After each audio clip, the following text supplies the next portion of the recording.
Kamu sering ikut kajian? Enggak sih, aku lebih suka di ini aja, di handphone. Nah, terus kenapa tiba-tiba ikut kajian Habib tersebut? Nah, makanya karena saya juga nih nggak tahu ya, ini kita nggak apa-apa ya ngomong Habib gitu ya, oknum ya, oknum Habib ya. Jadi saya juga tuh nggak terlalu mengikuti kelompok-kelompok itu gitu, tapi suami saya bilang kayak, ini nih cucu Nabi gitu, kita harus mencintai. Jadi saya tuh ya apa ya, tahu mereka itu dari suamiku. Oh, suami kamu yang kasih rekomendasi? Iya, bahwa ini tuh bagus, ini memang ceramahnya keras tapi bagus, katanya gitu. Aku sih lebih suka yang lembut-lembut ya ceramahnya ya, sebetulnya.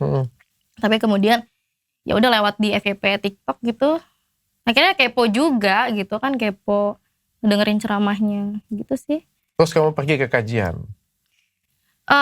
Pertamanya memang aku DM dia duluan, assalamualaikum gitu doang.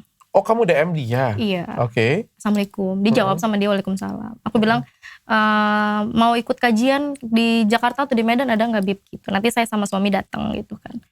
Oh belum ada kebetulan gitu. Akhirnya chatting ya ketemuan lah di tanggal 9 Juni 2024 itu. Ketemunya di mana?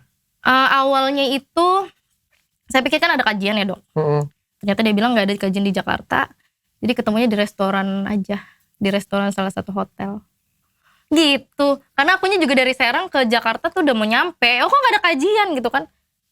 Ya udah, karena daripada udah jauh-jauh gitu kan, ya ketemu sama tokoh agama ya seneng lah buat sharing gitu.